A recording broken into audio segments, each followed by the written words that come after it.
destroy racism. Tom Kenny was amazing to be able to run into the hallway. Honestly, I don't think we have a ton of guests. Make sure to go to southtexascomiccon.com to cosplay, the people, the customers, and just to interact with everybody. That was fun. I really like the SpongeBob voice actor. It took me about a month to buy Transformers. I didn't know that. Meeting some of the comic creators, we got to meet Kapubu. That was really cool. We got to people were spending money. That's all we can ask. Awesome. So a great turnout. Probably maybe our most successful midnight release. The best part is doing it with my awesome son. That is the best. Just accountability and representation. You gotta be a humbling. Mobs and all that stuff, like weird stuff. Obviously, in the valley, we didn't see. I always wanted to meet the voice actor of Gohan, Dragon Ball Z. meeting new customers and promoting. You make a convention happen with no power. Every time we come to the RGV, our favorite thing is the food. Are there consequences? Yeah. I used to live in Texas, and I was fresh. I was a kid selling to other kids, like to other kids. It's 5:30 in the morning, bro. I'm half asleep. Shout out to the guy who made the posting modo, dude. That's the way life works. If they make it work, they make it work. But sooner and Yoda, that no matter what, however worse it was. Invaders inside. I got an Invaders tattoo. I think it's on this side. Back then, dude, the shit that advertisement was fucking amazing. All right, guys, thanks for joining us on this Friday night podcast. I'm joined with my guests of the hour. Go ahead and introduce yourself, man. I don't think you need to, but I mean, yeah, fuck it. Hi, I'm Ramsey from Kaboom Comics in McAllen, Kaboom Games in McAllen, Kaboom Comics and Games in Weslaco, Anime Boom, Boba Bomb, Comic-Con, South Texas Comic-Con only, not San Diego. Anime Fiesta, All-Star Card Show now. I don't know. What else do I do? I'm sure I'll remember at some point. I made the flyer and I totally forgot about the Boba Bomb. I feel so bad now. No worries, man. So many accolades, man. But I appreciate you joining us on this Friday evening, man. Thanks for having me, man. Yeah, of course. So, how you been, man? What's the newest updates going on? Good, man. Just working, kind of putting in extra hours and stuff. Make sure that we're ready for October. What is it? 3rd, 4th, and 5th, I think, is Anime Fiesta. So it's our annual anime show. And we have a lot of cool things coming up for it. A lot of first times. Just always trying to grow it. I think hopefully meet people's expectations. Sometimes I think people have really high expectations sometimes for the Valley, but we try. I think a lot of people think we're like some kind of corporate convention, backed by millions of dollars, and we can, snap our fingers and Chris Hemsworth is going to appear here, Right. I mean, so, I'm not saying that wouldn't be cool, but it would be cool. I it would be awesome, but yeah, it's we're not that big yet. I think we need to probably quadruple our attendance to be able to afford him, and we don't even fit as it is at the convention center anymore on Saturdays. So yeah. Oh man, I went on a whole long rant. I'm sorry. You're good, bro. You gotta stop me, man. You gotta stop me. You're good. It's all the info people want to hear, man. But before we start the podcast, man, before we go into depth, for everybody that's normally follows us, so I've been having a lot of in-person interviews, and I'll be transparent, guys. I caught COVID, not me directly, in contact with somebody, and then I got sick. So I told Ramsey, like, hey man, I don't want to cancel, but definitely remote, because obviously I don't want to get people sick, right? I mean, yeah, for sure. We don't want to do that, because I literally told Ramsey before we got on, Brian threw up for like 5 minutes straight. It's horrible. But I had a package delivered to Kaboom that I didn't touch. So oh yeah, that's right. Yeah, what's it called? I was like, I'm gonna get my buddy, my person that helps me with the shows. I was like, hey man, can you do some side quests? He's like, yeah, I got you, man. So he did some side quests, man. So I believe you got the package, man. Do you want to open it up just so we can kind of show everybody what it's gonna be? Yes, sir. So this is different. It's like triple wrap, man, because I didn't want no one to open it. I'm not gonna lie. No worries. I was like, I don't want Isaac to give out the secret, like. Yeah, I'm sure he was tempted to open it. Like, what did they get me? Anyway, I don't have fingernails. I bite them off. So much Hey, just rip it, bro. It's fine. anxiety, that I gotta chew them You're, off. I'll you're get it gentle, man. I would just It'll be- rip that stuff. It'll be the end of the show by the time I'm done. Okay, there we go. All right, it's not gonna bite me, right? No. It's like All triple right. bag though. All right, first bag down. All right, second bag. Oh damn, even with duct tape and stuff. Yeah, I got trust issues, man. Tamper proof. Let me see. I don't want to mess up whatever's inside. And okay, and then we got a. Oh! There we go. All right. Perfect. Oh damn! So it was tamper proof, so you'd know if I took a peek beforehand, right? Yeah, a little bit. Yeah. Oh shit! Another one. All right, and almost done, guys. It's like Christmas over here. Right. Secret Santa, bro. Almost done. All right, so I'll get that one off, and then I'll tear it here. Tear it here to open and reuse. All right. Is that the last one? That should be. I mean, I'm not gonna lie, man. I didn't pack it, so. All right. Oh, cool. All right. So we got some Poscas. I love these. These are awesome markers. And what are these? Oh, are they? They should be sketch covers, I believe. All right. Let's see. Let's see. I know. Yeah. Just. So we got a Detective 27. Oh, Batman #1. Okay. Sketch cover. All right. We're gonna sketch on that. You want me to sketch on the yellow part, right? Hey man, whatever you want. All right. Yeah, you can pick falling apart. You can pick either one, man. This was just to protect it, so. Yeah, you can pick either one, but I figured with your artist skills, All right, that's asking a lot, man. My skills are only so. All right, and what's this one? We'll see. What's going on, Johnny? Let's see. Miguel says, Ramsey, you have dreamy eyes, Miguel. So do you. All right. So this is Batman Year 1, Part 1. All right. So we'll sketch on one of those. Man, whichever you want, man. So. All right. That sounds good. So you want me to start now? Yeah. So I'll have you sketch during the interview, man. A little bit challenge there, What am I doing with these things? Are they for you or what? So I'm thinking, since you got that midnight release for Batman, you could give it away to one of your customers, raffle it off. Right, yeah. I mean, I'll do that.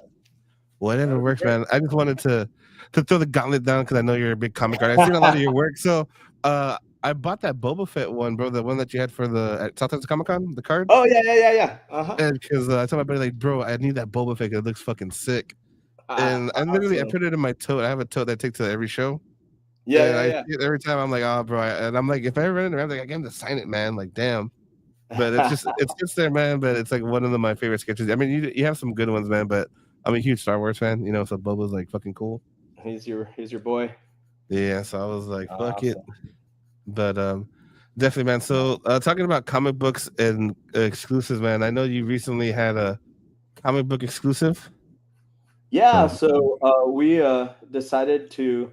So I'll show you here around the room right here. This is what I call the 80s room.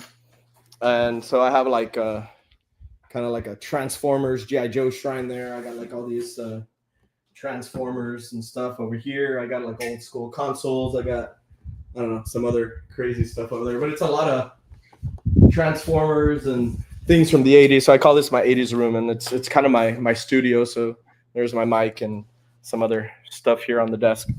But it was going to be my kids' room, but they grew up before I could afford to build the house. So it became my studio. Sorry, guys. And so yeah, I'm a huge Transformers fan. And I had the opportunity to do an exclusive Transformers #1, the relaunch from Skybound and Image Comics that happened, I don't know, almost a year ago. Yeah, there it is. That's the one. And I was like, hey, can I draw the cover? And they're like, well, you gotta send in samples, and it's got to be approved by Hasbro and Skybound and this and that, and the licensing and the license holders and all this kind of stuff. So I submitted my artwork, and I haven't really. There was a long period of time when I didn't draw. Like, I thought I was going to draw comics, for a living and stuff. And in the 90s, I was submitting stuff. I almost got hired with DC. I was talking to one of their editors, Kevin Dooley was his name, and he was on Green Lantern at the time. There was an artist named Mike Waringo. He was on Flash, and he's very cartoony style. I loved his stuff. He's no longer with us, but I met him at a convention in Houston that was in a hotel room, or a hotel kind of lobby, not lobby, but whatever, those rooms, the side rooms. And I showed him my artwork, and he's like, hey man, you need to talk to my editor. And he gave me his information, and I shot him an email, and I was like, hey, Mike Waringo said I should contact you. And he's like, yeah, send me your stuff. So I sent him stuff back and forth, and he's like, okay, and I was very manga inspired at a time when I think maybe they were trying to get away from that. But he was like, hey, fix some of these things, make it a little more American, work on your backgrounds, do this, do that. And I kind of went back and forth with him a few times, and then just stopped. Real life kind of got in the way, and had to work and raise a family and do all this other stuff, and go to college and all that kind of stuff. So went to the wayside. And man, I'm long-winded, guys. How do you put up with me?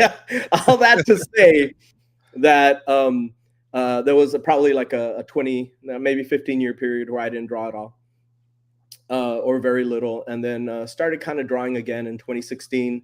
I've probably only drawn maybe 20 things from 2016 to now. What is that? Almost 10 years. Yeah, 10 years, 9 years. Yeah, maybe 20 things, but this was one of those opportunities, where I really wanted to do this, just because it's Transformers, it's a number one. It would be my chance to actually be a published, artist. And so I sent my stuff. I sent the idea for the sketch.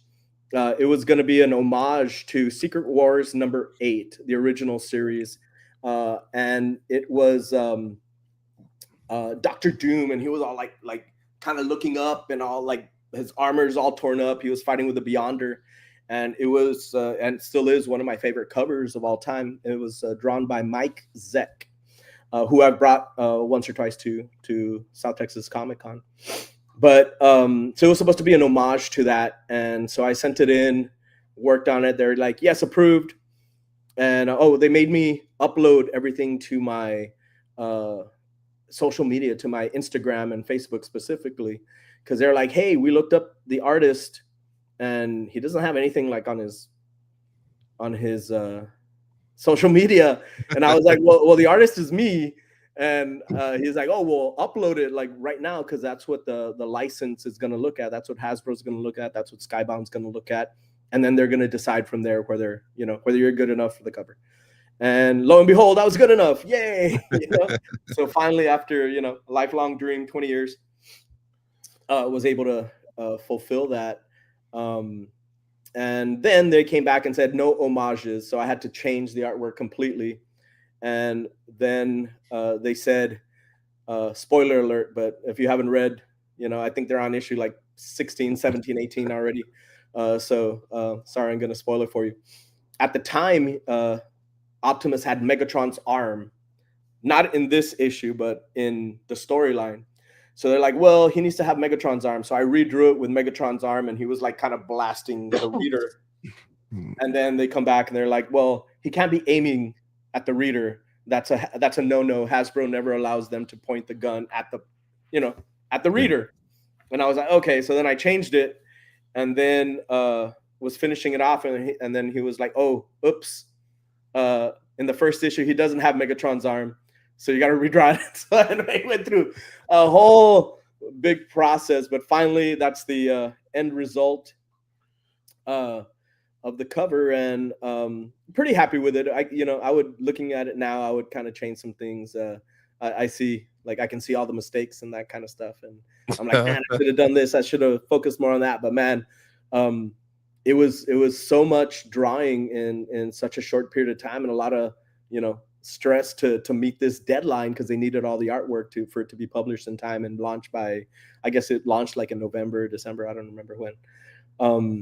So yeah, it was it's a lot of back and forth, a lot of changes, a lot of then I had his mask cracked and his mouth like yelling, and they're like you can't show his mouth, and I was like, okay, so I had to cover up his mouth. They're like, because we haven't established in the comics that he has a mouth. And I'm like, well, Transformers 1 like shows him with a mouth, and the movies show him with a mouth, and they're like, well, that's a different universe.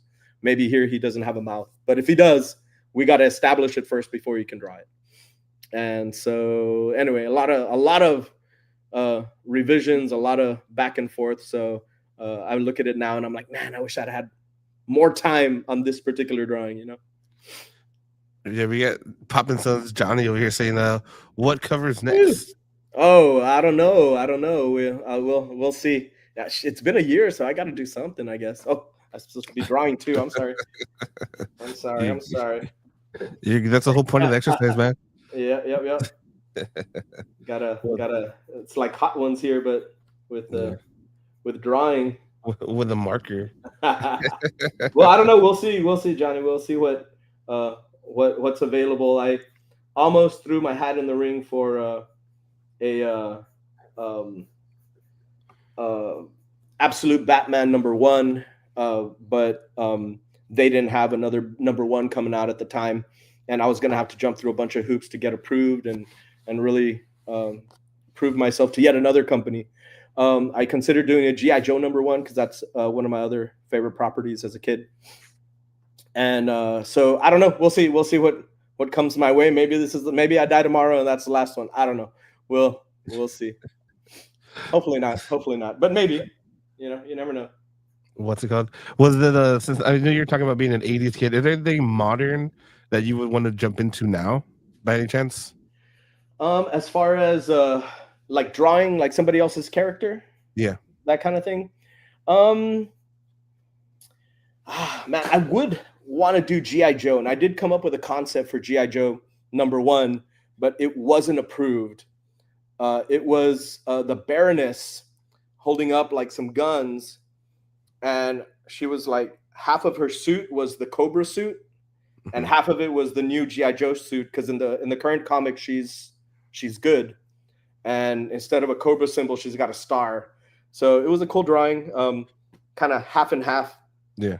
And they were like disapproved because like she's never worn her Cobra uniform yet, so you can't show her in a Cobra uniform. And I don't know, just like the Baroness in that other uniform to me is kind of unrecognizable, like just another girl. It's that black Cobra, red Cobra on the chest kind of look that I was really going for. If I can find these on my phone, I'll show you, but maybe you guys will think it's cool. Maybe you think it sucks. We'll see. But at this point. Well, my bad. Was that you or me? All right. No, that was me. That was a fat finger there, bro. I was trying to switch the banner here. Gotcha. Okay, that was the sketch. So nice. Can y'all see that? Yeah. So it has the kind of Cobra, half Cobra, half. Anyway, but wasn't approved, so never happened. Oh, and then it was going to be blue on one side.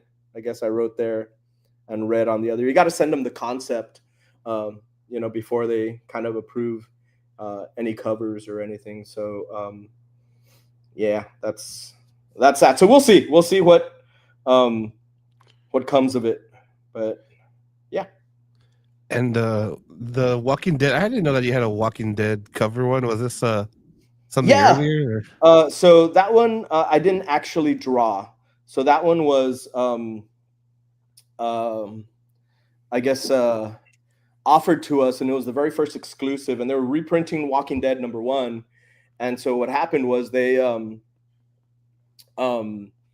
said, hey, we'll put, there's going to be like a comic store, and you're going to be it's going to be like an homage to Walking Dead #1, but it'll be a comic store inside, and we're going to put the logo on the window. Do you want to participate? And so I think we had to order 1,000 copies to be able to qualify for it. So it's our very first exclusive. So yeah, I'm pretty fond of it. And yeah, here you can see kind of the progress where I was drawing it. I don't know, can you see that? And let me see if I can find the open mouth version. Let's see. I should be drawing right now. I'm sorry, guys. This Batman's not going to come out as good as you would have hoped, maybe. Oh, here's the original homage for Secret Wars. Oh, shit. It's basically the same pose and everything, all battle damaged and stuff. So anyway, so at first it was approved, then it was disapproved. And yeah, that's how it goes. A lot of work. I'm not gonna lie, I like that one more. yeah, I love that one. Then I tried a different one when they're like, okay, Megatron's arm. So I put Megatron's arm. Well, first I had one where it was aiming at them, and I can't find that one. But then they said, no, he can't be aiming at the camera. So then I changed it again. Anyway, there was so many revisions on this. Anyway, made me almost regret wanting to be a published comic artist. So I know you had a lot of love for comics growing up. Previously talking to you, obviously, like we started in the podcast, you're a man of many accolades, man. Too many to put on the flyer, and too many to list. But I do want to recap, bro, because it's been a minute since I've had you on. South Texas Comic-Con, man, this past year, 2025. Very different show, I would say, leading up to it. Yeah, you think so? I mean, I would say it was the most popular and unpopular at the same time, I guess. I don't know how you want to... How can we word it? A very different, diverse crowd on the internet, right? So the people were I've never seen before. Upset at it for some reason. I don't get it. I don't get it. But what was the biggest highlight for this year's Comic-Con? I mean, I know every year you strive to bring more guests or adjust. I mean, right? You could have 30 guests or you could have 10 prime time guests. I mean, it's a decision you have to make as the organizer, business owner. But what were some of the highlights that you enjoyed about Comic-Con this year compared to last year? I mean, for me, I got to meet one of my heroes, which was David Hasselhoff from Knight Rider. So I grew up watching Knight Rider, wanting to be David Hasselhoff. He'd get all the chicks. He was like, I don't know, tall and handsome, and everybody in the 80s, or at least all the women adored this guy. So I was like, wow, I need to be this guy when I grow up. And obviously it didn't happen, but he's to getting him, I got to take a picture with him, which is great. I usually, my meeting with them is very limited. I usually don't do photos unless like an agent's like catches me walking by. Ramsey, jump in here real quick, and I'll jump in for a photo. But gotta work, So, but I stepped in on a photo with him. I wasn't gonna miss that. And that guy was like 6'5" or something. I was like, oh my God, like not only 6 inches taller than me, but my idol growing up. So that was definitely one of the highlights there, was getting to meet him. Yeah, that was cool. My biggest one was Gabriel Iglesias, man. I thought that was a great pick because he doesn't do a lot of them, and I think it was a great cultural pick because obviously the Valley, right? Like I saw that like as a super like attending to the people in the Valley. You know what I mean? Like I hope so. I feel like sometimes and okay, I should know better than to read the comments on things. I should know better than to let it get to me. But I do. I mean, we all do here, like pour our heart and soul into these shows, and try to make it the best thing it can be for the budget that we have to work with. We're not Dallas, we're not Houston.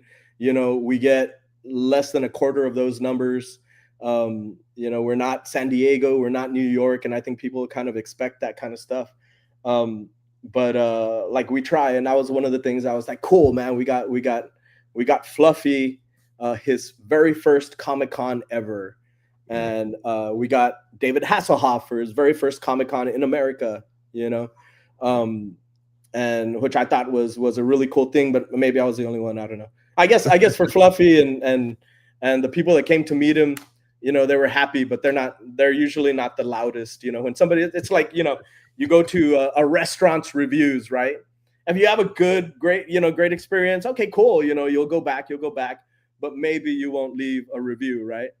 Yeah. But as soon as you get one wrong thing with it, oh man, that person's pissed. They're gonna let you know, and those are the ones that kind of really, hurt the heart, And yeah, I mean, his line was nonstop.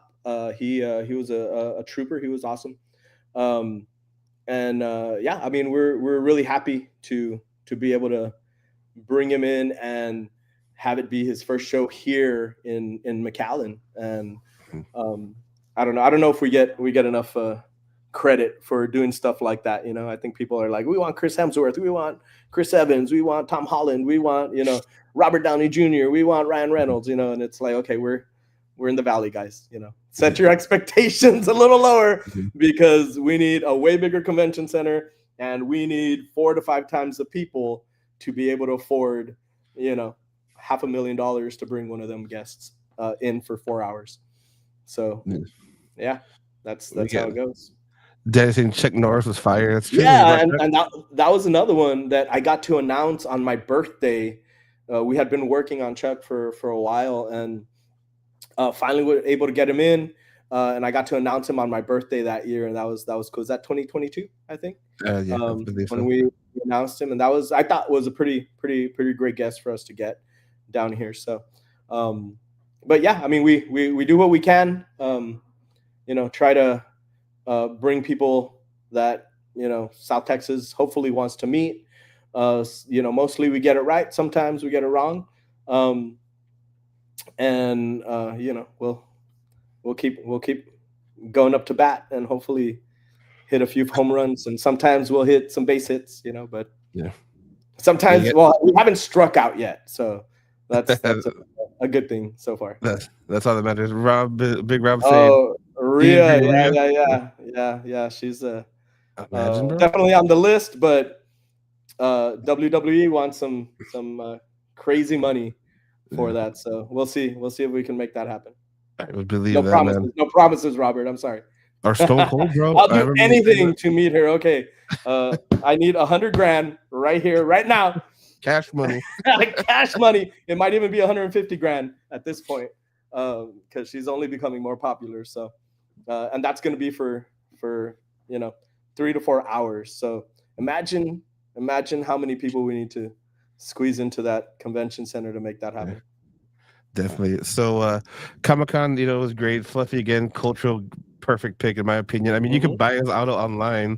So for me, it was more about meeting the person and so forth. Yeah, right? Yeah, for sure. Like, yeah, that's I think what most people were excited about was getting to actually talk to him.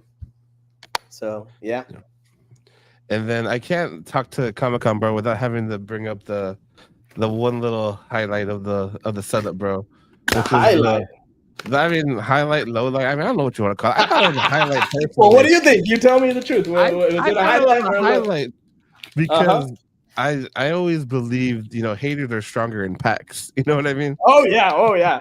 Like the time we were hit by a storm early Saturday morning and we had no power, and I kept telling people outside, we have no power. As soon as the fire marshal lets us get more people in, he's limiting us to only 1,000 people inside.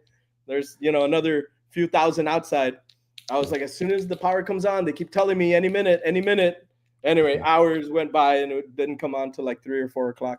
But man, those comments, everyone was like, "What's wrong with you?" And then people were like, "Don't walk outside.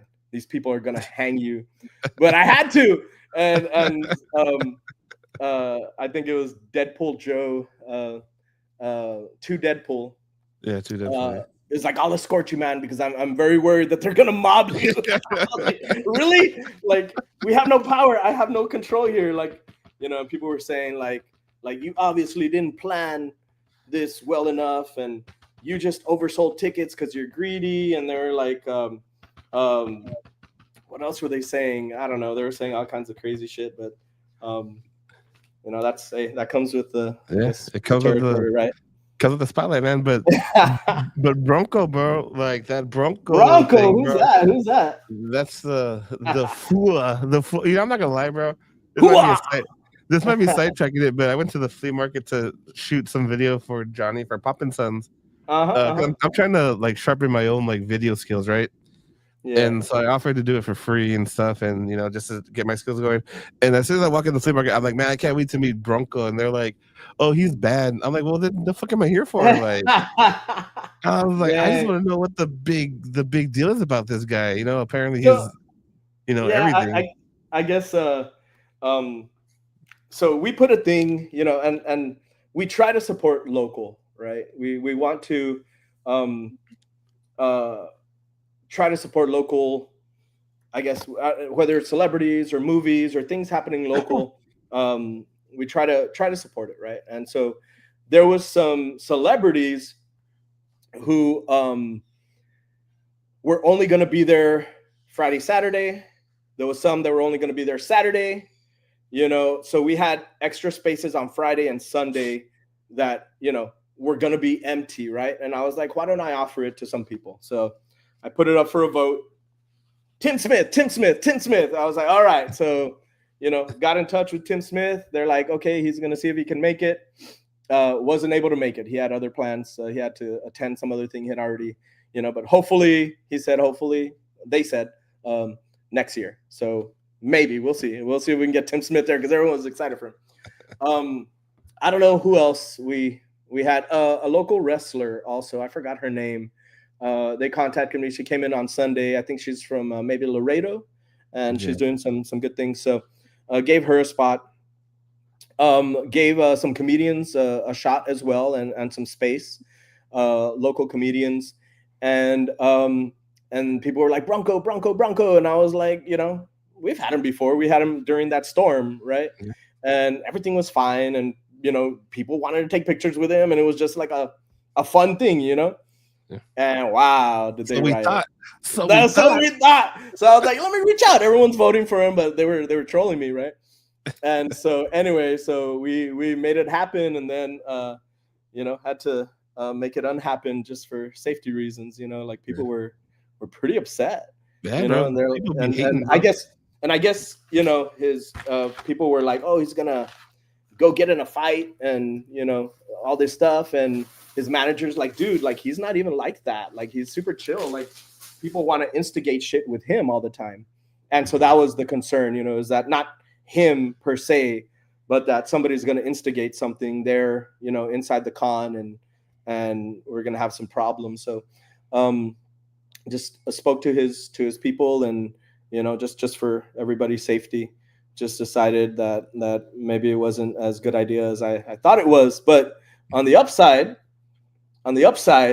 you can't pay for that kind of promotion. Bro, so the advertiser in me was, gleeful, because man, we were on every freaking opinion Facebook group. We were on, all over all the magazines and newspapers posting stuff. It was a good minute, man. It was a good minute. In English and Spanish, when we announced him, right? It went wild, right?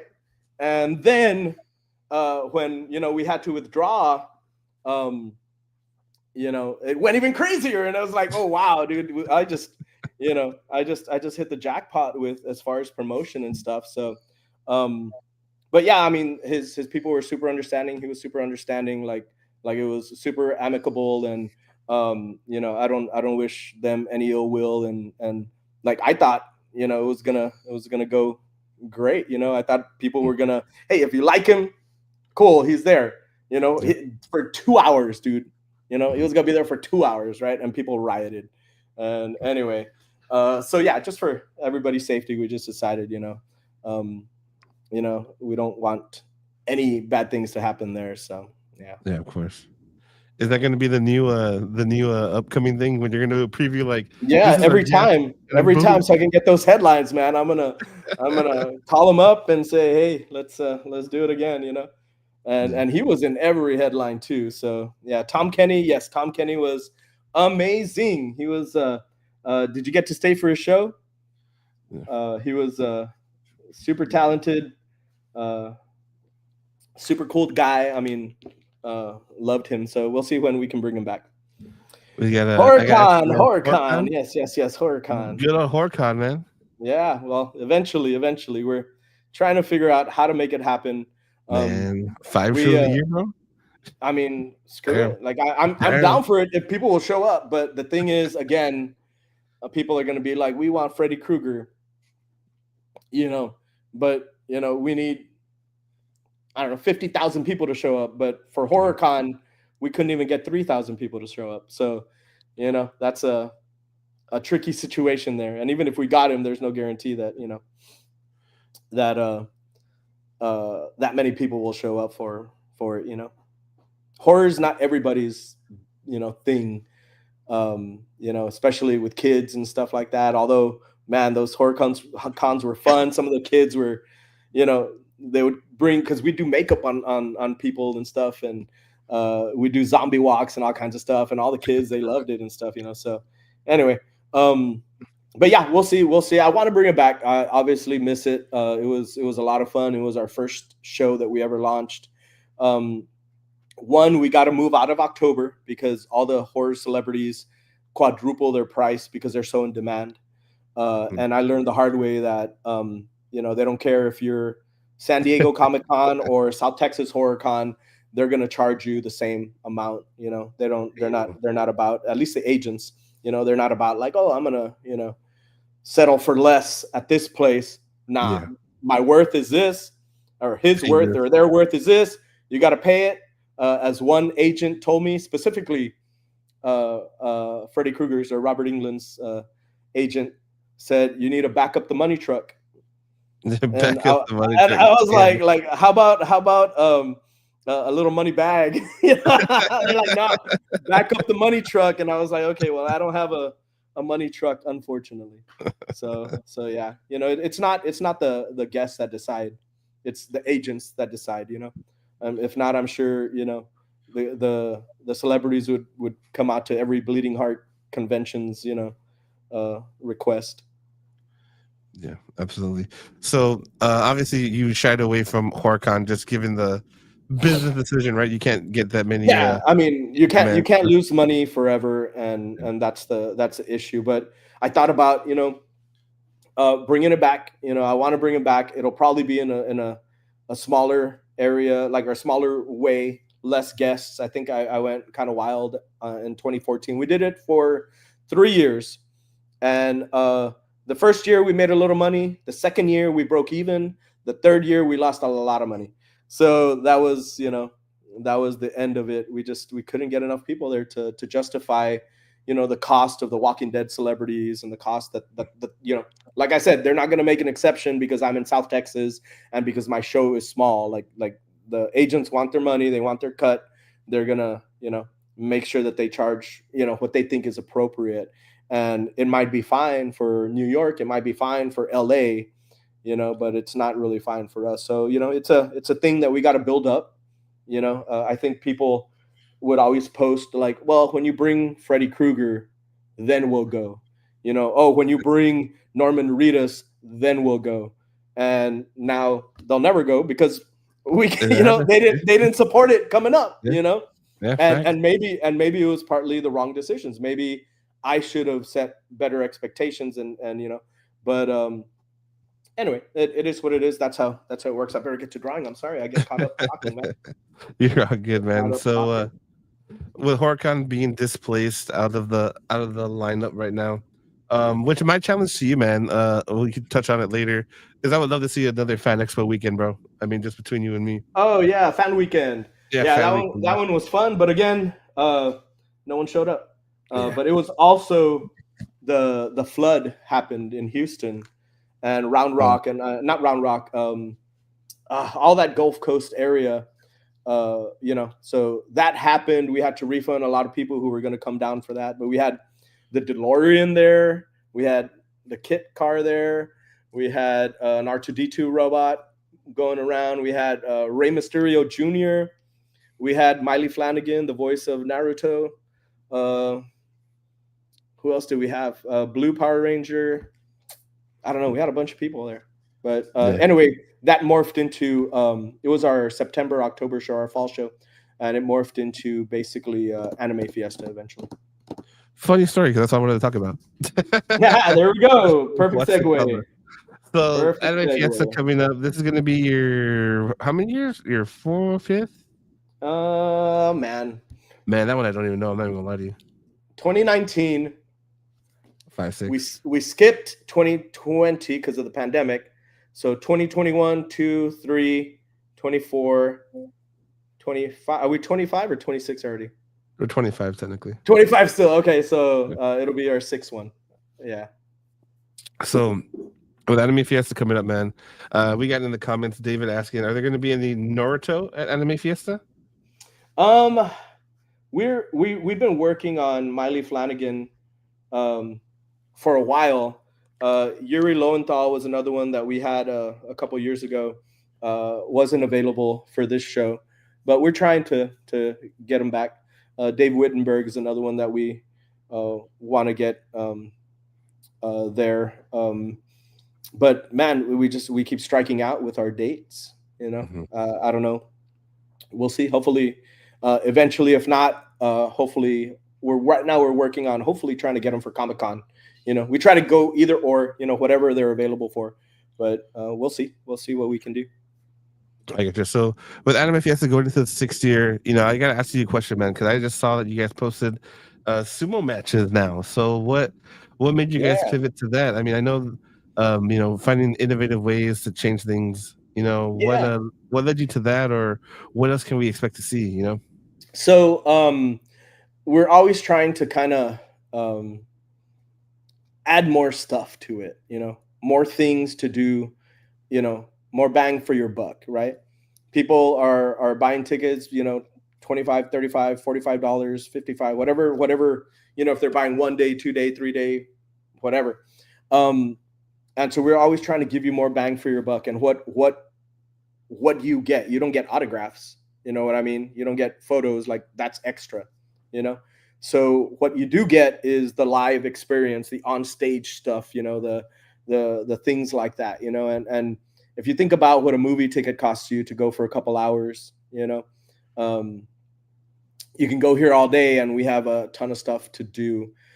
So yeah, we have been wanting to do more with our live stuff. We have a lot of live events on stage. Obviously, our MC Freddie, or sometimes like Clifton Simmons, the comedian, will bring a lot of life to the celebrity, make it kind of like a celebrity talk show style thing for people to kind of hear the stories of the celebrities. They do performances, all kinds of stuff, right?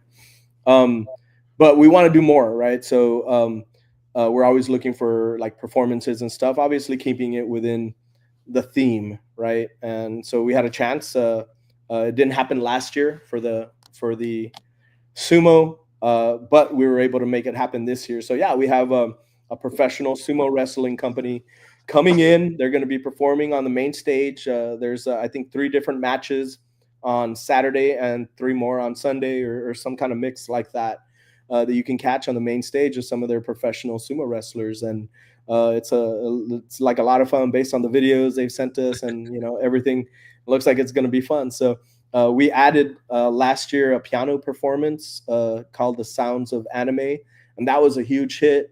We're gonna bring stuff like that back. Obviously, we always have my friend Josh and his band Sonic Boom.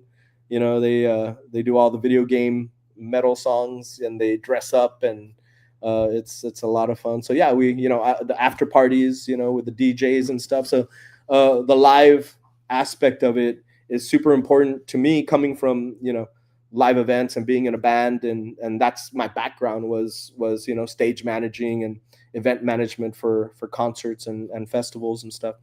And I kind of brought that or try to bring that aspect, especially being a musician or want to be a musician, into this. So yeah, the sumo wrestling just fit, and we might have a surprise, another surprise to announce here soon. Ooh, you heard it here first. That's right. Miguel's got a question. What's your favorite toy line and why? Man, right there. There you go. That was my first tattoo, and that was in the 90s when they were unpopular at that point. And They were unpopular. Yeah. At that point, I was just like, okay, you're just a big fucking nerd. Oh shit, can I say? Double cuss. Oh, well. You can cuss, man. But Transformers, GI Joe, those are my top favorite things. Love 8-bit Nintendo stuff. What else do I collect? Labyrinth. I love Labyrinth. Lost Boys, one of my favorite movies. And I don't know. Those are probably some of my favorites. But yeah, I have a huge GI Joe classified collection. I'm working on a video. I'm trying to bring my YouTube back in between everything else that I'm doing, where I'm kind of sorting through it. And I bought these huge tubs at Home Depot that are used to store those big Halloween skeletons. Oh, okay. And I filled one of those up with what I thought was all my GI Joe classified collection. And then I found 4 or 5 more cases, and I was like, damn. I thought it all fit. But anyway, yeah, huge GI Joe Transformers fan. That's awesome. Yeah, Spider-Man also loves Spider-Man. Miguel's a big vintage GI Joe's fan as well. Oh yeah. He sold me some. Look, he sold me these right here. Let me see if I can grab them. I think it was Miguel that sold me these. I wanted them for display. Wheelie and Astro Train triple changer. Anyway, I have them on display in my room. You got to give me a good price, Miguel. And Vince says, "What's one voice actor you always want to meet in person? Anyone that you haven't met yet?" Oh man, He-Man. Unfortunately, that'll never happen. He didn't like doing conventions, but potentially still can meet Skeletor. That would be cool. And then my absolute favorite voice actor of all time, Chris Latta. He was the voice of Starscream and the voice of Cobra Commander in the OG series. And freaking wild. Like you'll never forget Starscream's voice. You'll never forget Cobra Commander's voice.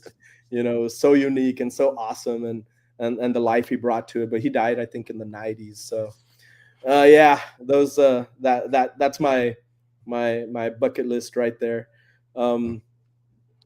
Maybe the voice of Lion-O from the original Thundercats would be cool. Who else? Optimus would be freaking amazing. Frank Welker and who's Megatron, and why can't I remember Optimus's name anyway? But they are pricey to bring down, and they'll only do it in pairs, like Optimus and Megatron. And that's probably like a $300-$400 combo there if you want to meet them. So sometimes I got to kind of check my geekiness, and be realistic. Like, how many people in the Valley are going to pay $300 to $400 to meet Optimus and Megatron? Same thing with like Luke Skywalker. Like, $400 or $500 is what he charges for an autograph. So who wants to pay that? Yeah, who wants to pay that, or who can pay that? Like realistically, that's a lot of money for an autograph. And yes, they can do it in Dallas. There's a lot of rich people in Dallas. They can do it in New York and in San Diego, but that's asking a lot of the Valley. So we try to keep the guests reasonable, and also not lose enough money so that we can't do the show again. We gotta, at the end of the day, we gotta be in the black, to keep it going. ¿Por qué tan caro? Exactly. That's how it goes. You know, Danny. That's about I saw your video of the trading Marvel cards. I saw your video on that one too, bro. It was pretty interesting. I'm not gonna lie. Oh yeah, I'd been wanting to open some cards, and I'd been buying WNBA cards like packs, or trying to, so I could try to land a Caitlin Clark rookie card, and now I got like 20, not the super badass ones, right? But the base rookies. But and I had pack fever, dude, and I was just like fiending, dude, like a crackhead. Like where's that? Where them Where's cards that at? Where's that Yeah, next yeah. rip? Like I need a yeah, exactly. So and then those Marvel cards came out, and I had to buy them second hand, and no hits, man. It was 7 boxes, 7 blaster boxes. Yeah. No hits. It was ridiculous. And then I bought 2 more. But I got a notification after I finished the video. Target said, "We have them back in stock," and so they limited me to 2, and I got them. I got to get those, for a reasonable price. So I might rip those, and don't learn my lesson. Hey man, sometimes you just gotta do it. I mean, it's only one time, and then another time. But man, dude, pack fever is a real thing, dude. It's like I'll be at Walmart, and I'm like, man, I don't care about NASCAR, but I might buy those. Man, I don't care about soccer, but I want to rip a pack. It's almost like crack, dude. Luckily, I'm not. It's just cards and not drugs that I'm addicted to, and comics, and toys, and collectibles, and Transformers. Yeah, for sure. And then those WNBA cards, but I guess you got to wait in line early in the morning at all these places to get them, and then they flip them for double or triple. Yeah, people are just savages, man. Yeah, exactly, Danny. That's right. By the time you hit a great card, you've already overpaid. Like, especially, I'm doing another. Actually, these rips are for the All-Star Card Show TikTok. I've been ripping packs of WNBA. Paying $60 for a booster or for a blaster, and getting nothing in there. Nothing. Maybe you're getting $5 worth. $10 worth. Unless you hit a Caitlin Clark or kind of like a numbered rookie, it's not worth it. And so at these prices, you can't plus at all. So, and it's like that with the whole market. Like one of the things that is happening is the wholesalers, back in the day, you'd buy from a wholesaler and say, hey, I want to buy these Pokemon cards. Cool. They're going to charge you 65%, and your profit's going to be like 35%, right? Now what they do is like, okay, you can buy only 10 at this price, and if you want more, you're going to pay market price. And it just keeps moving market price higher and higher, and that's why you see all the card stores and collectible stores having to sell the Pokemon at higher and higher prices, and people think we're greedy, but it's really the wholesalers, and there's no almost MSRP anymore. It's like the wholesalers don't have to stick to anything. They saw an opportunity, to be able to make more money. They're like, well, if some of these card stores are gonna sell it for market price, we might as well sell it for market price, and so they'll allocate you. It's called an allocation. So they'll say, okay, how many do you want? We want 50 boxes of Pokemon. Okay, well, you get 10, and then if you want more, you pay the higher price, and it's like, oh fuck, I thought you were a wholesaler, but anyway, I guess maybe they have their reasons, but the whole market's in shambles. So anyway, don't even get me started on that. Yeah, well, I mean, it's a good way of getting into it, man, because I mean, you are starting the All-Star Card Show, right? Yeah. And so that's your new adventure. I mean, I kind of new. I've been trying to start it since 2017, and for all kinds of reasons wasn't really able to make it happen. And in January is when I wanted, and I have to kind of space these conventions out. You know what I mean? I want to do it in 2017. They had offered me Brock Lesnar, and I was like, oh man, that's going to be huge, you know? And maybe it was 2016, 2017, somewhere in there. And that was going to be the first one. But there was a lot of conflicts with the dates at the convention center, and was never able to kind of get it off the ground. And they had talked to me about maybe taking over their sports convention that they do when they do the run, the Crane Memorial Run. They have like a little convention inside, but it was like I was gonna have to let all the runners in free, all the kids that go to McAllen schools free, all the parents of the kids that go to McAllen schools in free. And then I was like, okay, how am I going to pay for Brock Lesnar? There's no way, you know. Oh, all their sponsors in free, and any vendors they sold, and then I had a little bit of vendors that I could sell, but it wasn't enough to make it happen. So every year it was like, can we do it this year? Can we do it this year? Can we do it? And it was never able to work. But this time, you know, I was able to get the card show off the ground, and we'll see what kind of guests we can get. I'm looking at maybe 2 to 3 guests that we're gonna get in there. Maybe sports, and maybe, you know, somebody for the Pokemon card fans. We'll see. We'll see what we can do. So All-Star Culture, man. So I'm assuming you're still keeping Ultra Gaming, right? Because that was also in January. Right? So Ultra is moving maybe to May. Okay. So I'm trying to figure out where everything fits. But that one's also tough, man.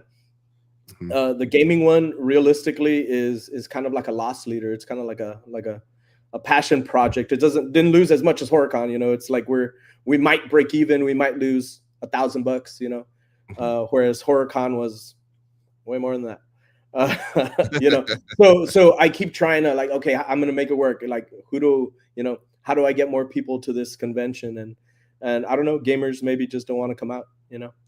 And then we got to rent all that equipment, and then everybody wants different tournaments, and they're like, get this one, get that one, and then there's 20 people that show up for it, and, you know, when we needed 50.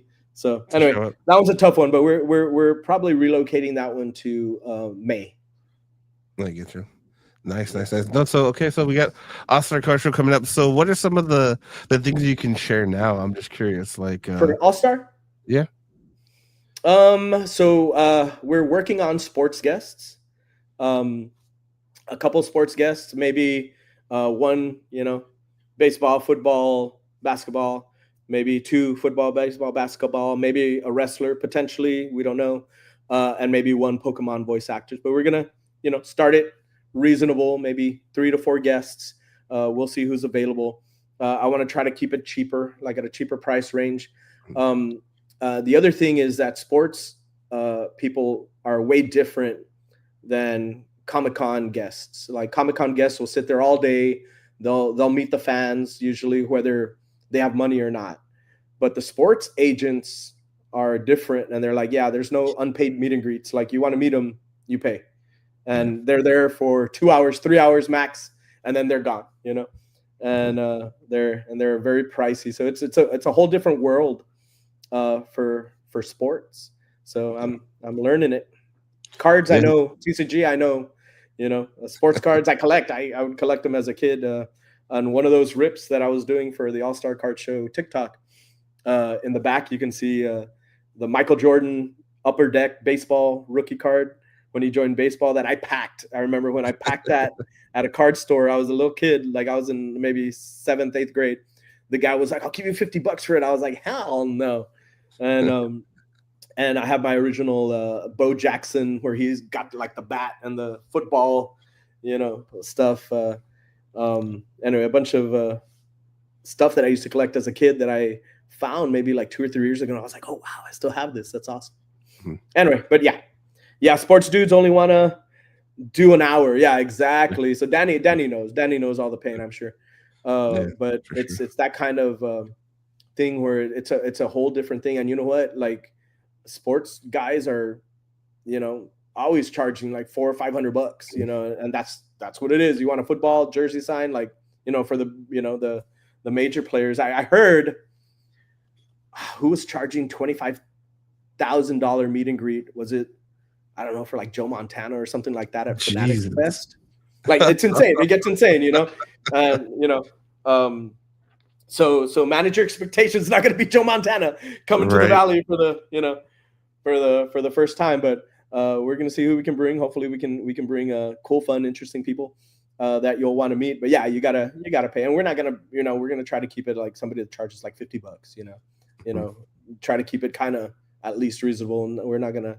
I don't know. We brought Dennis Rodman twice, and somebody told me he would charge a lot for the jerseys. I don't remember how much. Maybe it was $400. I don't remember. Somebody mentioned that to me, that when we brought Dennis Rodman, like, you know, if you wanted like an 8x10 or whatever, it's one price. But if you want a jersey signed, you're gonna pay a little more. But sports guys, you know, usually it's like lawyers and doctors, and I mean that can afford that stuff, but that are gonna frame it and put it on their wall, you know. What's it called? What legend, what sports person would you want to bring? No budget, you know, budget's not an issue. You get the ROI. Who would you want to meet? I mean, Jordan would be amazing. Emmitt Smith would be amazing. Bo Jackson would be amazing. Joe Montana, you know, Jerry Rice, any of the, you know, legends would be great. You know, Ricky Henderson, Jose Canseco, you know, Pete Rose, you know, whatever. Like anybody like legends from when I was growing up, you know, I'd love to meet. You know, newer people. I know a few, and I'm talking to somebody who I think people will be excited for. But we'll see. We'll see if we can make it happen. I don't want to jinx it, so forget I said that. I get you. What's it called? That's interesting. I'm gonna be drawing. I'm sorry, man. Are you like a Cowboys fan, or more football, more basketball, or a little bit of everything? Or you know, so I didn't grow up watching much football. My dad would watch boxing, so that was my thing. Like, I'd love to be able to bring like Mike Tyson. That's a like a goal. You know what I mean? To be able to bring Mike Tyson to South Texas, that would be huge.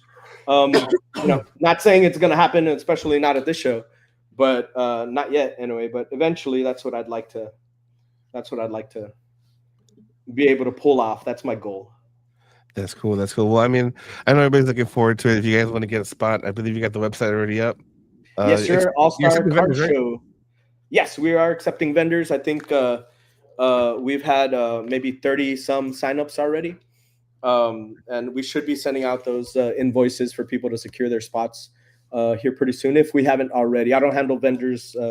My daughter and Marla handle that aspect of it. As you know, you all that vend there deal with her.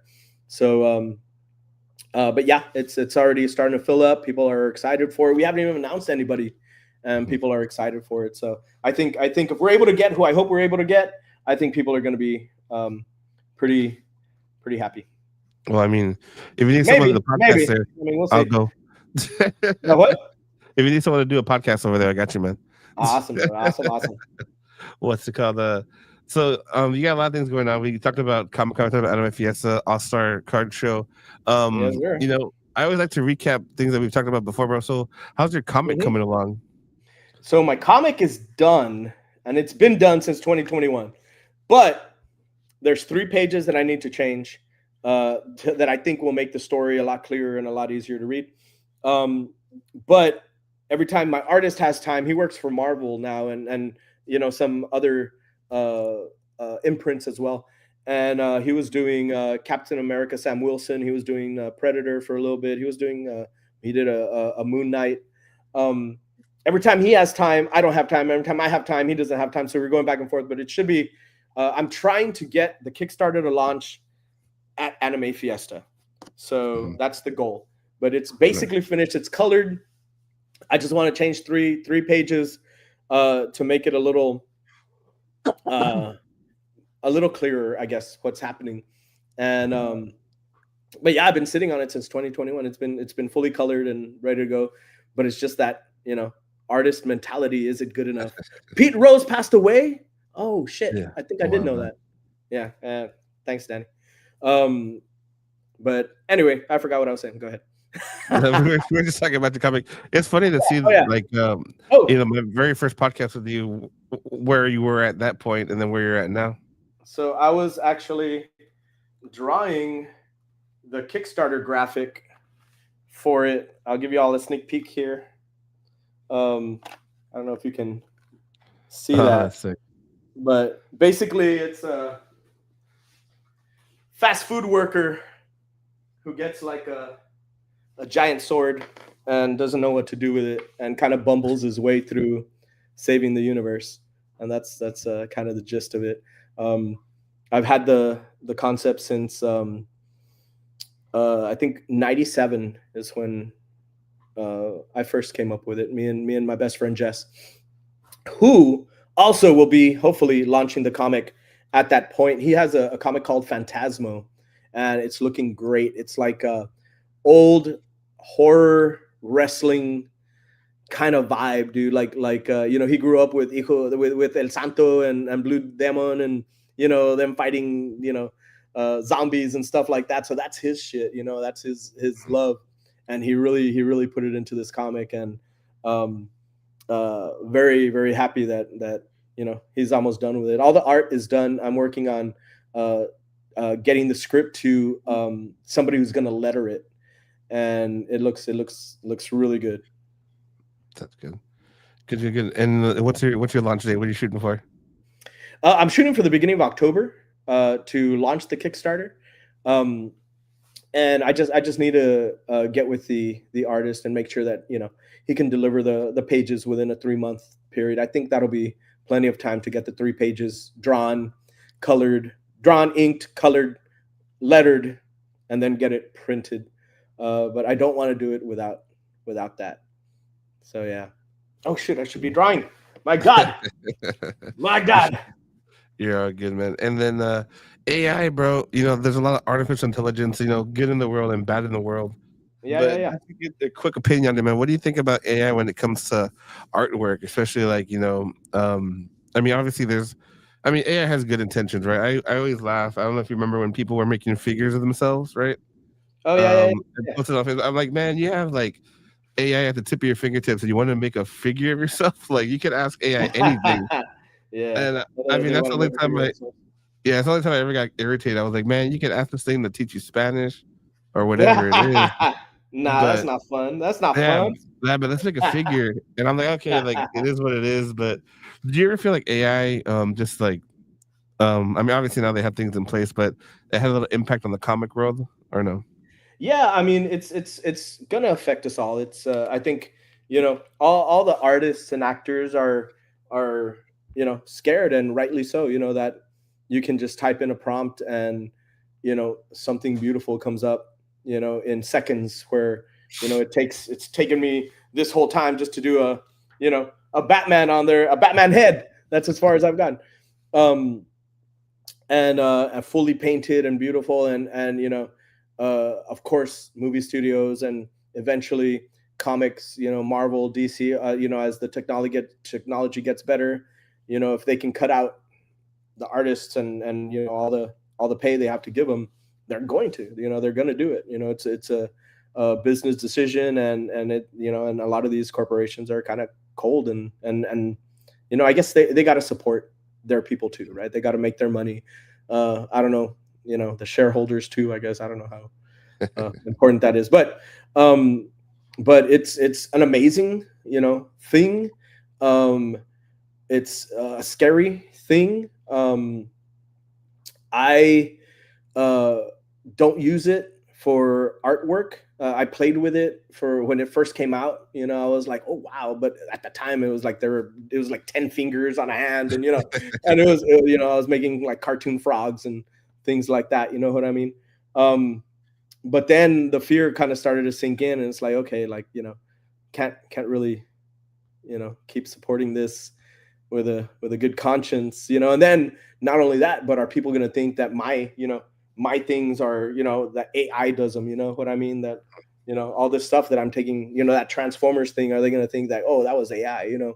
So I do use Chat GPT. Chat GPT is pretty crazy. If you look at my Chat GPT, you'll see that I ask it a lot of questions about planets and space time continuum, bro. you know, like story points that I'm like, okay, well, this guy's gonna be traveling dimensions. Like, what would the time difference be if he can jump instantaneously? Is there still a time difference when he comes back? Or, you know, crazy stuff like that. But I don't use it for you know, to write stories for me or anything like that. I don't even use it for you know, for my band. I don't use it to write lyrics or anything like that.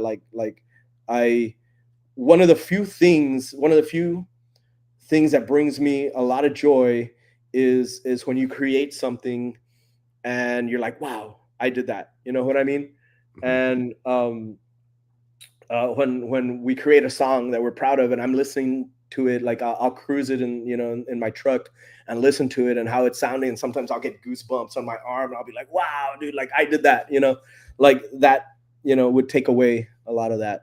But, you know, straight up, that's where everything's going. You know, there'll always be people creating stuff, and eventually people, you know, like, you know, that are against it are going to become less and less, you know, and the younger generations are going to come up already, you know, entrenched in it, and it's going to be the new thing, and that's just how it's going to be, you know. We'll see what that world looks like, you know. Will it be better? Will it be worse? You know, without like real artists creating art, real musicians creating, you know, music. I remember about 10 years ago, I made a post, or maybe it was before that. I don't know. Maybe it was on MySpace. I don't remember. No, it must have been on Facebook. And I posted that at some point, music is gonna be made on a computer without any, you know, you needing any kind of instruments or even needing to do anything. Like, you know, like robots and computers are going to be creating music, and they're going to be able to replicate what we call, like, you know, soul, right? In music, like, and I remember a guy went on there and he's like, "You're fucking stupid. You watch too much Terminator," you know. And I was like, "No, like that's where the future is going to be. It's going to be robots making music. They're going to be, you know, computers can make music. Like, it's going to be super easy for them to do it because it's all just math.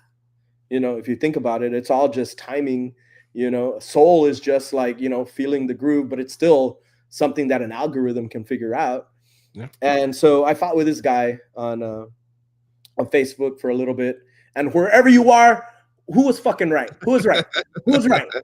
Who's gonna be right for the next few years? Because I watched this thing on YouTube. There's a producer named Rick Beato. And so if you go, he has two channels, Rick Beato. It looks like Beato, Beato, and he produced, like, I think, like I don't know, was it Candlebox or Collective Soul and Shinedown and some of those bands, right? So he's a kind of a famous producer.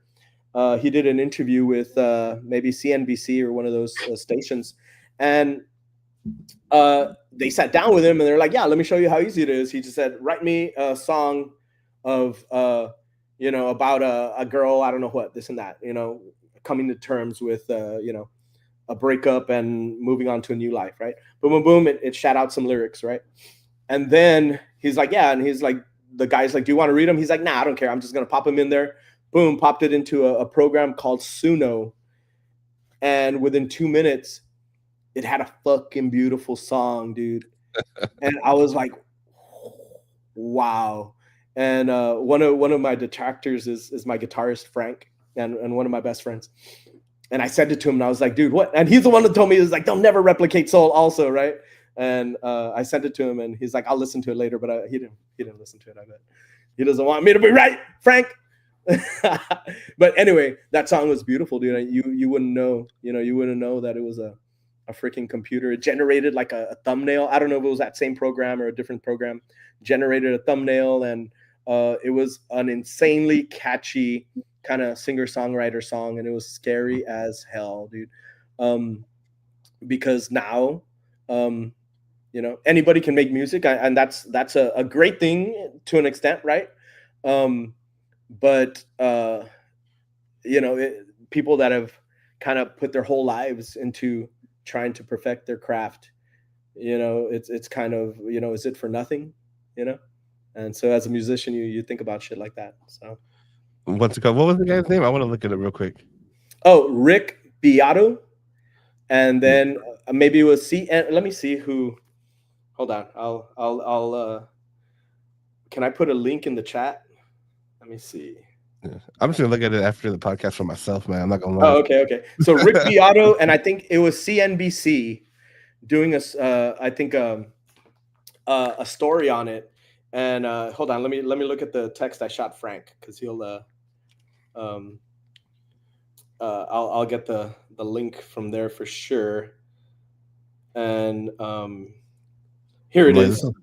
Here. So anyway, CBS Saturday Morning on Instagram is where I saw the first video. Artificial intelligence is moving. Let me see what it says. Oh, anyway, I see it right now. Yeah, this one here, and let's see it. Walking away right here on CBS News Instagram. Yeah, and you can hear it anyway. Right now.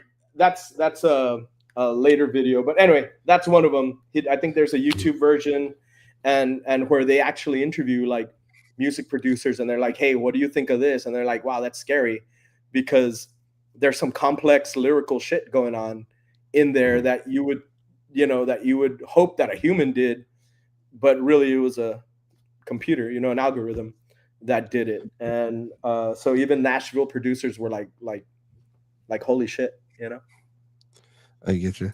We got in the comments, Miguel's asking, growing up, what was your favorite Super Nintendo? So what was your favorite Super Nintendo or Sega Genesis? Nintendo all day. All day. The only one I was jealous of was Altered Beast. I never got to play Altered Beast. I got to play it in the arcade, which the arcade version was superior to the Genesis one. But that was the only thing I wanted to play on Sega.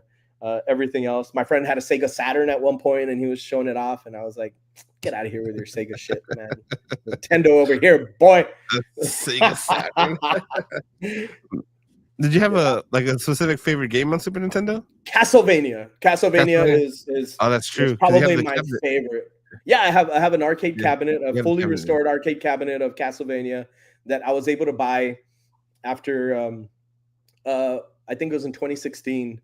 I had a successful convention, and I spent like, I don't know, $600, $700 on it, and now it's worth probably double or triple that. But it's an original kind of refurbed Castlevania. They probably put some new graphics on it because it's like a dedicated cab, but it's an original board, original screen, and I love it, dude. And I have a picture of me somewhere, and I'm gonna recreate it.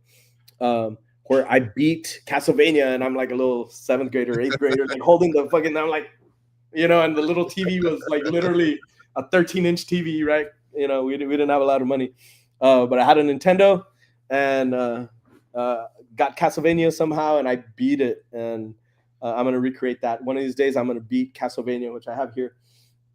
And I'm gonna recreate that picture, dude. I'm gonna try to find the same boxer shorts I was wearing. I'm gonna try to grow some hair because I had hair back then, that kind of stuff. I'll wear a wig. There you go. Sunset Riders, amazing. Contra, amazing. Yes, sir. Definitely. Those were great. Commando, I loved Commando. There was Rygar. Was it Rygar? Something with a K. There was Kid Icarus 2. Mega Mans. I never got into the Mega Mans. I don't know. I never got one, so I was never able to play it. And but I know there's a lot of Mega Man diehards over there. It must be a fun game, but I don't think I've ever played it. Maybe once or twice. I get it. So before we conclude the podcast, man, Ninja Gaiden on Nintendo. Ninja. Oh man, that was so great. Ryu Hayabusa. That was great. Do you have any major plans for 2025, man? Anything you want to share? Man, get through this Anime Fiesta. It should be the biggest and the best one so far. We try to make everyone better than last, and I think this one is like we're gonna top ourselves. I'm scared to have to top ourselves next year. What else? 2025. What else is happening in 2025? Hopefully, finish recording an album with 40 Caliber Kiss, my band.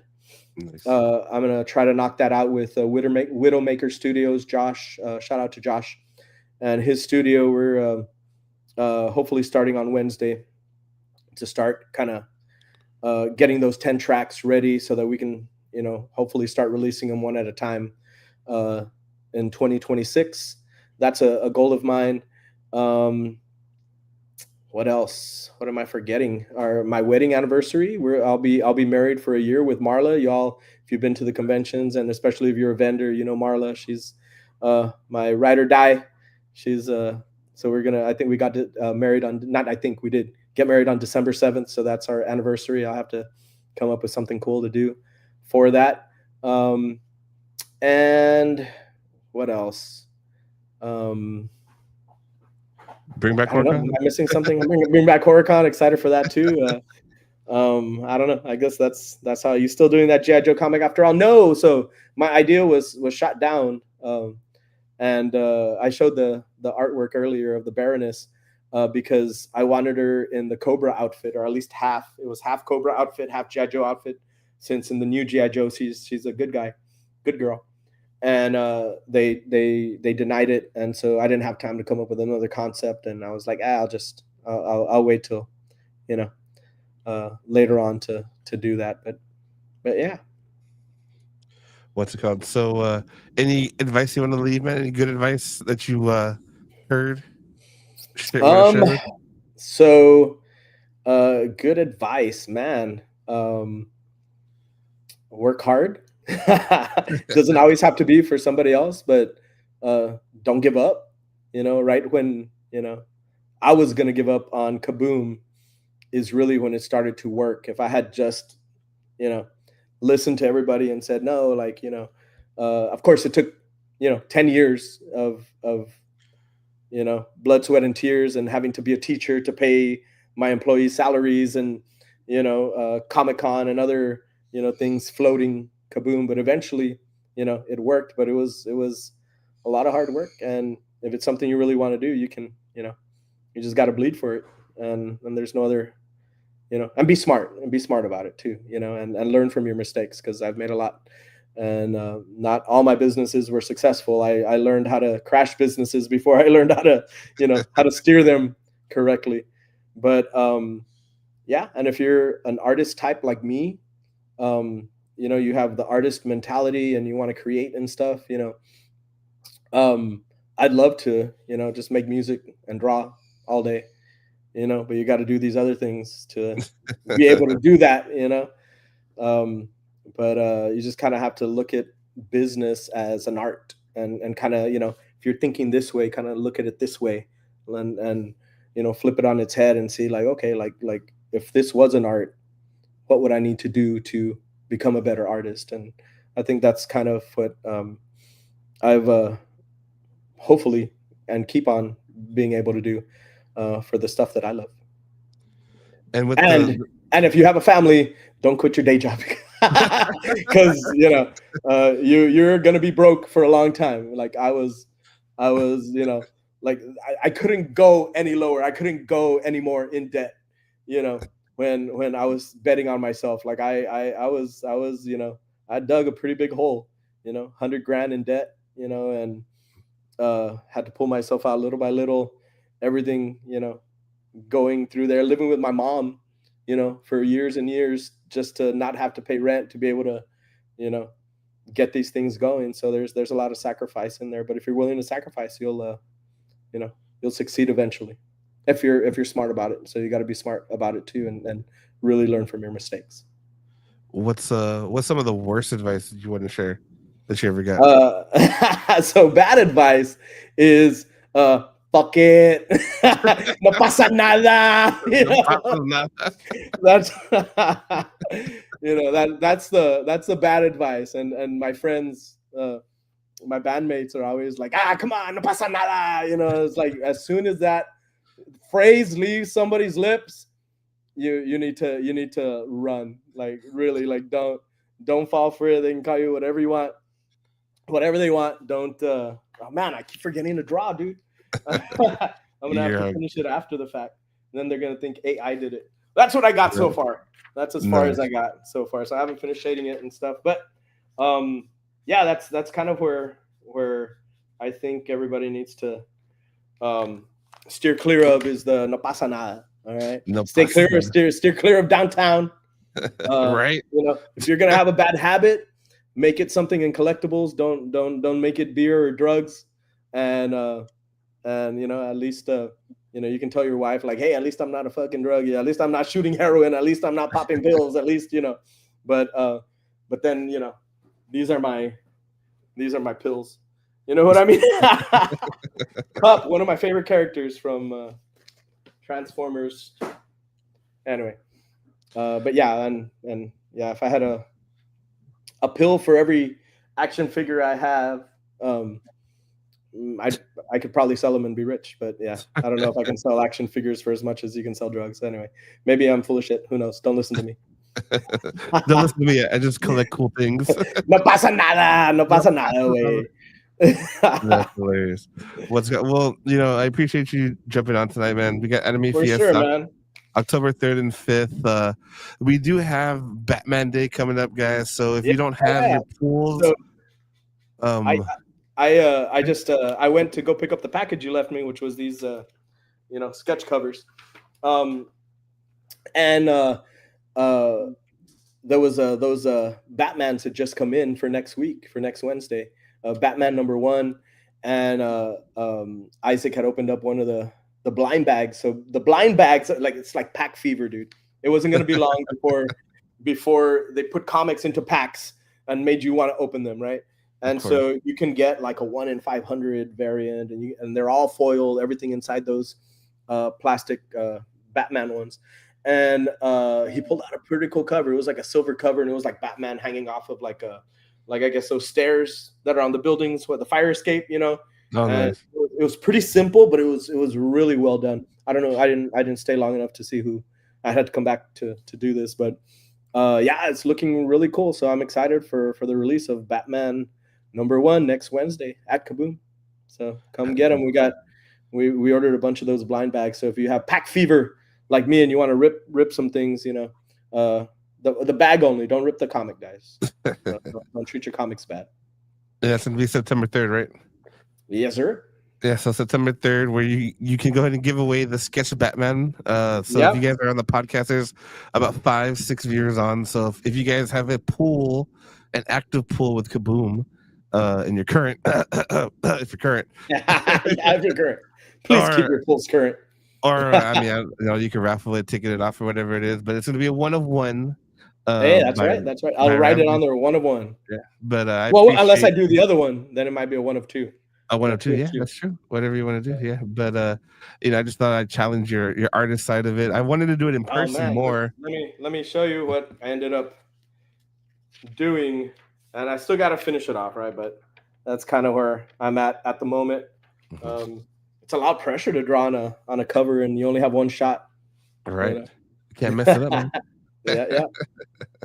But I give you major credit. Anything do you want to share with the people before we log off of here, man? Anything else? Yeah. So if you are a card collector, definitely check out All Star Card Show, January 24th and 25th. It's going to be our first one.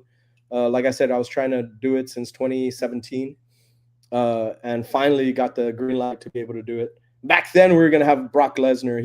I don't think he does appearances anymore. Would he have canceled on us? Maybe, but we'll see. And then, of course, the next show up is Anime Fiesta, October 3rd, 4th, and 5th. We got sumo wrestlers. We got live music. We got, you know, a lot of really cool stuff planned. We just announced Mei Hong from K-pop Demon Hunters. There you go. She plays Mira. And maybe some more guests coming out soon. So there you go. Look at go back one. That guy, if you want to challenge him, let me know. No, I'm kidding. So don't do it. These guys are pros. So, but I do want to rent some of those suits, some of those sumo suits outside. Oh, I get you. So people can, you know, let it rip. But we'll see how that goes. Oh, that would be so Ultra cool. CJ Ultra Gaming, yes, but I think it's moving to May. So we'll see. Oh shoot, October 2nd. Yeah, one day we missed it, Harley. And yeah, CJ says he's already too deep in collectibles, video games, and consoles. Nambe, sir. Sir. Remember, guys, no pasa nada. No pasa nada. That'll stick with me forever, man. I hear it all the time, man. My friends, you know, especially, you know, they catch me and they're like, "Hey, drink a beer," and then they're trying to get me to do wild shit, and that's always the thing. No pasa nada, no pasa nada. But I don't listen to them anymore, no more. no peer pressure over here. Yes, like Miguel said, challenge the sumo wrestler. No pasa nada. What's it called? Well, I appreciate you spending the night here, man. Hey, for sure, man. What's it called? Hopefully, I'll get you in person in a better time when I'm not sick. Yeah, for sure. I'm gonna have a different challenge for you then, though. Just FYI, I'm gonna. All right. I got all this time to think outside the box, man. So. Oh man! No, all right. It's gonna be awesome. Go easy on me. Yeah, right. I Make appreciate me wrestle like a cobra or something. Oh, shit. I was laughing when you're like, "Who do I got to fight?" I'm like, "Damn, do I know somebody?" You grew up on a ranch, so we're gonna have you fight. 10 rattlesnakes. Oh shoot! But all right, guys. So make sure you guys check out Kaboom Comics, Ramsey versus Comics, 40 Caliber Kisses, Anime Fiesta, South Texas Comic Con, All Star Car Show, and all those amazing things, bro. Which, by the way, boba tea is the shit. Just so you know. Oh, thank you. Hey, Boba Bomb. Boba Bomb is so tasty. We unveiled Korean corn dogs, dude, and they are so good, dude. I had two. I had a hot Cheeto one and a ranch one, so it was coated like in ranch powder, and the other one was coated in hot Cheetos and had cheese inside. Bam! It was good. It was really good. I'm gonna try it, bro. I'm gonna send you my review. All right, sounds good. I guarantee you'll like it, man. They're delicious. But make sure you guys check out what Ramsey's got going on. Appreciate your time, man. But everybody have a good night, guys, and stay tuned for the next one, guys. See ya. Hey, thank you guys for tuning in. Thank you, David. Bye. Thanks, guys. Bye.